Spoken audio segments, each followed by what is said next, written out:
9వ తేదీ నాడు గౌరవ ముఖ్యమంత్రిగా మళ్ళీ జగన్మోహన్ రెడ్డి గారు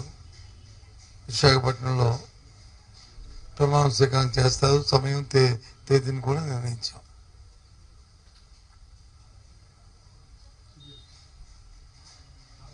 మీరు అడగచ్చు, ఏంటి సార్ అంతా నమ్మకమని. ఎస్, 5 సంవత్సరాలు ఏదైతే ప్రజలతో మమేకమై ప్రజా అవసరాలు ఏమున్నాయో వాటికి అనుగుణంగా వారి జీవన ప్రమాణాలు పెరిగే విధంగా చేసిన ప్రతి కార్యక్రమం, తీసుకున్న ప్రతి నిర్ణయం వారి తాలూకా ఆర్థిక పరిస్థితి మెరుగుపడమే కాకుండా సమాజంలో, సంఘంలో ఒక గౌరవాన్ని కూడా ప్రతి సామాన్య పౌరుడికి వచ్చింది. ముఖ్యంగా మహిళలకి పెద్ద ఎత్తున అభిమానాన్ని గత ప్రభుత్వంలో చంపుకునే పరిస్థితులు ఉండేవి. ఇప్పుడు వాళ్ళకి ఆ పరిస్థితులు లేకుండా ఆత్మాభిమానం పెంపొందించుకుంటూ వారి పిల్లల్ని చక్కగా చదివించుకునే పరిస్థితులతో పాటు వారి విధానంలో కూడా మార్పులు వచ్చాయి. ఇది మాటల్లో కాదు, ఏ సూచిక తీసుకున్నా అన్ని సూచికలు కూడా ఇంతకుముందు దేశంలో 17-18 స్థానాలు ఉన్న జీడిపి కానీ, పర్ క్యాపిటల్ ఇన్కమ్ కానీ, లేదు పావర్టీలో ఉన్న రిలేషన్ కానీ అన్నీ కూడా ఇప్పుడు 3, 4, 5 స్థానాల్లోకి రాష్ట్రం రావడం అనేది గొప్ప పరిణామం. అయితే ఏ రాష్ట్రం కూడా మన రాష్ట్రంతో సాటి రానట్టుగా పోటీ పడిన విధంగా ప్రాథమిక దశ నుంచి 1వ తరగతి నుంచి 12వ తరగతి వరకు ఎన్నో మార్పులు తీసుకొచ్చాం. 3వ తరగతి నుంచి సబ్జెక్ట్ టీచర్ని పెట్టడమే కాకుండా ప్రొఫైల్ని బేసిక్ని 3వ తరగతిలోనే స్పోకెన్ ఇంగ్లీషు, లెర్న్ ఇంగ్లీషు మరి ఆ స్కూల్లో ఏర్పాటు చేయడం, పోటీ పరీక్ష పెట్టడం, దాంతోపాటు 7-10 తరగతుల్లో ప్రైమరీ టెస్ట్ కూడా ఏర్పాటు చేయడం,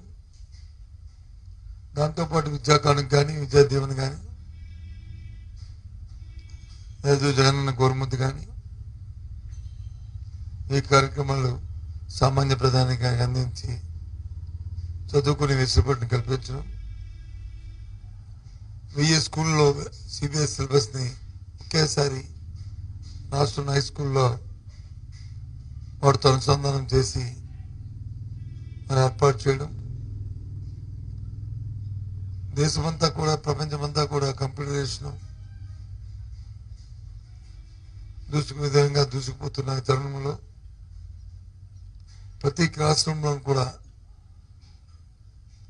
స్మార్ట్ టీవీస్, ఇంటరాక్టివ్ ప్యానల్స్ పెట్టి వారికి విద్యాబోధన చేయడం, 8th క్లాస్ నుంచే మా పిల్లలకి ఐప్యాడ్స్ ఇచ్చి అందులో బైజూస్ కంటెంట్ని సిలబస్ నుంచి లోడింగ్ చేసి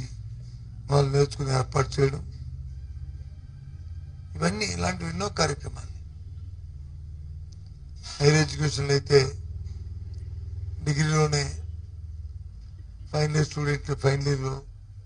ఇంటర్న్షిప్లో మినిమం 6 నెలలు కంపల్సరీ చేయడం, విదేశీ విద్యకు వచ్చి ఇంతకుముందు అరకొరకు కాకుండా ఫుల్ ఫ్లెడ్జ్డ్గా టాప్ యూనివర్సిటీలో 100 యూనివర్సిటీలో సీట్ వస్తే 1,25,00,000 రూపాయల వరకు అబ్బాయికి ఖర్చు అయితే 1,25,00,000 రూపాయలు కూడా 1,20,00,000 కూడా ప్రభుత్వం వాళ్ళకి రియంబర్స్ చేసే విధంగా విధానం రూపొందించడం ఇస్తున్న నేపథ్యం.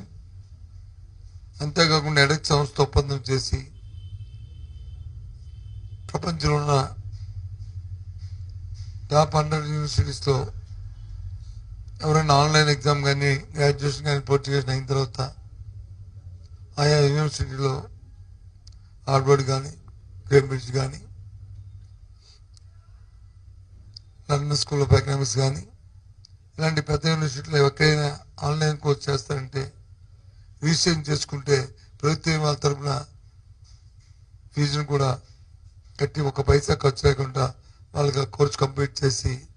జాయింట్ సర్టిఫికేషన్ ఇవ్వడం, ఇలాంటివి ఎన్నో విధానాలని స్కూల్ ఎడ్యుకేషన్ హైయర్ ఎడ్యుకేషన్ తీసుకొచ్చి ఈరోజు 10th క్లాస్ ఇంటర్మీడియట్ ఎగ్జామ్స్లో పబ్లిక్ ఎగ్జామ్ జరిగినప్పుడు ప్రైవేట్ స్కూల్స్ కంటే గవర్నమెంట్ స్కూల్లోనే ఎక్కువ శాతం పాస్ అయ్యేటట్లు అలాగే ప్రథమ మార్కులు కూడా వచ్చే విధంగా మరి టీచర్లకి తరఫీ ఇచ్చి వారు బోధన చేయడం, వారి కృషితో ఈ కార్యక్రమం జరగడం అనేది చాలా ఆనందదాయకం.